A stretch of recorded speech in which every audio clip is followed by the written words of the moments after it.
জাপানে যাওয়ার কথা ভাবছেন? আজকাল কিন্তু স্কিল্ড ওয়ার্কার আর স্টুডেন্টদের জন্য জাপান এক কথায় স্বপ্নের গন্তব্য। বিশেষ করে আমাদের বাংলাদেশিদের জন্য সুযোগ এখন অনেক অনেক বেশি। কিন্তু মুশকিলটা হলো সঠিক গাইডলাইন না জানলে এই স্বপ্নটাই একদম দুঃস্বপ্নে পরিণত হতে পারে।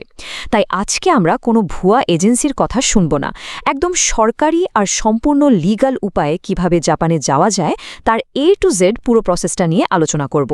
একদম সহজ কথায় পুরো বিষয়টা ক্লিয়ার করে দিচ্ছি, যাতে আপনাদের বুঝতে কোনো সমস্যা না হয়। আজকের এই এক্সপ্লেনারে আমরা মূলত 5টা জিনিস কভার করব। প্রথমেই প্রাথমিক প্রস্তুতি, এরপর কাজের ধরন ও ভিসা, আনুমানিক খরচের হিসাব, মাস শেষে কেমন স্যালারি পাবেন, আর একদম শেষে দালাল থেকে বাঁচতে কিছু খুব জরুরি সতর্কতা। তো চলুন সবার আগে শুরু করা যাক ইনিশিয়াল প্রিপারেশন বা প্রাথমিক প্রস্তুতির বিষয়টা দিয়ে, কারণ ভালো প্রস্তুতি ছাড়া আসলে কিছুই সম্ভব না। অনেকেই ভাবেন টাকা তো আছেই, দিয়ে দিলেই বুঝি জাপান যাওয়া যায়। বিষয়টা কিন্তু মোটেও সেরকম না। আপনাকে 3টা বেসিক শর্ত পূরণ করতেই হবে। প্রথমত ভাষা। আপনাকে অন্তত JLPT N5 বা N4 লেভেল অথবা ন্যাট টেস্ট পাস করতেই হবে। জাপানি ভাষা ছাড়া ওই দেশে টিকে থাকা একদম অসম্ভব। দ্বিতীয়ত আপনার একটা নির্দিষ্ট স্কিল থাকতে হবে, ধরুন নার্সিং বা কোনো টেকনিক্যাল কাজের ট্রেনিং। আর তৃতীয়ত আপনার একটা ভ্যালিড পাসপোর্ট থাকতে হবে। এগুলো ছাড়া ভাই আবেদনের কোনো সুযোগই নেই। আচ্ছা, প্রস্তুতি তো হলো, এবার তো জানতে হবে সেখানে কাজের ধরনগুলো আসলে কেমন আর কোন কোন সেক্টরে লোক নিচ্ছে। আমাদের জন্য সবচেয়ে হিট প্রোগ্রামটা হচ্ছে SSW বা স্পেসিফাইড স্কিলড ওয়ার্কার। এর আন্ডারে মোট 14টা সেক্টরে কর্মী নেওয়া হয়। প্রথম 7টা একটু বলি। কেয়ার গিভিং বা নার্সিং, যার চাহিদা জাপানে এখন রীতিমতো তুঙ্গে। এরপর আছে বিল্ডিং ক্লিনিং, কৃষিকাজ, food and beverage, restaurant service, construction আর শিপ বিল্ডিং বা জাহাজ নির্মাণ শিল্প। আপনার যদি এর কোনো একটাতেও দক্ষতা থাকে, জাপানের দরজা আপনার জন্য খোলা। বাকি 7টা সেক্টরও কিন্তু বেশ ইন্টারেস্টিং, যেমন অটোমোবাইল মেইনটেন্যান্স, এভিয়েশন বা এয়ারপোর্টের কাজ, হোটেল অ্যাকোমোডেশন, মৎস্যশিল্প, ইন্ডাস্ট্রিয়াল মেশিনারি, ইলেকট্রিক ও ইলেকট্রনিক্স এবং মেটেরিয়াল প্রসেসিং। বুঝতেই পারছেন, সুযোগের কোনো অভাব নেই। আপনাকে শুধু আপনার পছন্দের ফিল্ডে স্কিলটা ডেভেলপ করতে হবে। কাজ তো বুঝলাম, কিন্তু এই কাজের জন্য ভিসা ক্যাটাগরিগুলো কেমন হয় চলুন সেটা একটু ক্লিয়ার করে নেই। জাপানে যাওয়ার মূল ভিসাগুলো হলো এরকম। প্রথমত SSW ভিসা। এটা মূলত দক্ষ কর্মীদের জন্য, যার মেয়াদ 5 বছর, আর এটা রিনিউ করা যায়।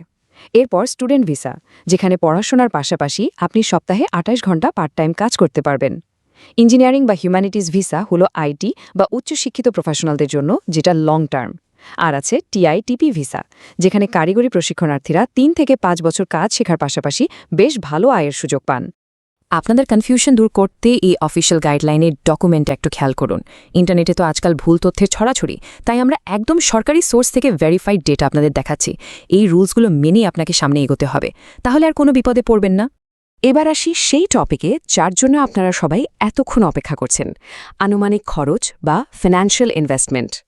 আপনি যদি একদম সরকারি মাধ্যম মানে বয়সেলের মাধ্যমে যান, খরচের হিসাবটা একদম পানির মতো সোজা। ভাষা শেখা আর পরীক্ষার ফি বাবদ লাগবে 20 থেকে 50,000 টাকা, পাসপোর্ট আর মেডিকেলে 10 থেকে 15,000 টাকা, প্লেন ভাড়া 60 থেকে 90,000, আর বয়সেলের সার্ভিস চার্জ মাত্র 40 থেকে 50,000 টাকা। এখানে কোনো হিডেন চার্জ নেই, সবকিছু একদম ক্রিস্টাল ক্লিয়ার। অর্থাৎ সব মিলিয়ে সরকারিভাবে গেলে আপনার টোটাল খরচ পড়বে ওই 1.5 লাখ থেকে 2.5 লাখ টাকার মতো। ভাবা যায়, একটা উন্নত দেশে ক্যারিয়ার গড়তে এই খরচটা কিন্তু অত্যন্ত সাশ্রয়ী। সবচেয়ে বড় কথা, এই টাকাটাও আপনাকে একবারে দিতে হবে না, ধাপে ধাপে দিলেই চলবে। কিন্তু এখানেই আসে আসল টুইস্ট। আপনি যদি সরকারি লাইন বাদ দিয়ে কোনো প্রাইভেট এজেন্সি বা দালালের খপ্পরে পড়েন, তাহলে এই একই কাজের জন্য আপনার খরচ গিয়ে দাঁড়াবে 5 থেকে 8 লাখ টাকা বা তার চেয়েও বেশি। এটা শুধু আপনার পকেটই খালি করবে না, চরম রিস্কিও বটে। অনেকেই এই ফাঁদে পড়ে নিঃস্ব হয়ে যান। এই অফিসিয়াল চার্টের নিচের দিকে সতর্কবার্তাটা একটু দেখুন। এখানে সরকার থেকেই স্পষ্টভাবে বলা আছে যে দালালের মাধ্যমে গেলে 5 থেকে 8 লাখ টাকা লেগে যেতে পারে। তাই ভাই বয়েসেলের মাধ্যমে সরকারিভাবে যাওয়াই হলো সবচেয়ে বুদ্ধিমানের কাজ। খরচের হিসাব তো গেল, এবার তো রিটার্ন দেখতে হবে। জাপানে পৌঁছানোর পর মাস শেষে স্যালারি আর সুযোগ সুবিধা কেমন মিলবে? জাপানে একজন স্কিল্ড ওয়ার্কারের স্টার্টিং স্যালারি সাধারণত 1,30,000 থেকে 1,80,000 ইয়েন হয়ে থাকে, যা আমাদের বাংলাদেশি টাকায় কনভার্ট করলে দাঁড়ায় প্রায় 1,10,000 থেকে 1.5 লাখ টাকার মতো। অবশ্য আপনি কোন শহরে আছেন আর কি কাজ করছেন তার উপর ভিত্তি করে এটা একটু কম বেশি হতে পারে। তবে হ্যাঁ, এখানে একটা রিয়ালিটি চেক দেওয়া খুব দরকার। ওভারটাইম করে টাকা কামানোর ভালো সুযোগ তো অবশ্যই আছে, কিন্তু মনে রাখবেন, কোম্পানি থাকার জায়গা দিলেও সেটা কিন্তু পুরোপুরি ফ্রি না। আপনার ওই মাসিক বেতন থেকেই থাকা খাওয়ার একটা নির্দিষ্ট খরচ অটোমেটিক কেটে নেওয়া হবে। তাই শুধু বেতনের অঙ্কটা দেখলে হবে না, জীবনযাত্রার ব্যয়ের হিসাবটাও মাথায় রাখতে হবে। আমরা এই গাইডের একদম শেষ পর্যায়ে চলে এসেছি। এখন কিছু খুব জরুরি সতর্কতা নিয়ে কথা বলবো, যেগুলো জানা আপনাদের জন্য আক্ষরিক অর্থেই ক্রুশাল। সবচেয়ে বড় অ্যালার্ট, দালাল থেকে একদম 100 হাত দূরে থাকবেন। ভাই, আমাকে টাকা দেন, কালকেই ভিসা করিয়ে দিচ্ছি, এসব ফালতু কথায় ভুলে কাউকে 1 পয়সাও অ্যাডভান্স দেবেন না। যে কোনো আপডেটের জন্য শুধু বয়েসেলের অফিসিয়াল ওয়েবসাইট চেক করবেন, এর বাইরে কোনো ফাঁদে ভুলেও পা দেবেন না। যাওয়ার আগে কয়েকটা ফাইনাল টিপস দিয়ে রাখি। যে কোনো ইনফরমেশন জাপানিজ এম্বাসি বা ট্রাস্টেড সোর্স থেকে ভেরিফাই করে নেবেন। আর একটু ধৈর্য ধরবেন। ভাষা শেখা থেকে শুরু করে ইন্টারভিউ, পুরো প্রসেসটাই কিন্তু 6 মাস থেকে 1 বছর সময় লেগে যায়। আর নিয়ম কানুন বা খরচ কিন্তু সময়ের সাথে চেঞ্জ হতে পারে, সেটাও খেয়াল রাখবেন। দেখুন, জাপানে যাওয়ার কোনো ম্যাজিক শর্টকাট নেই।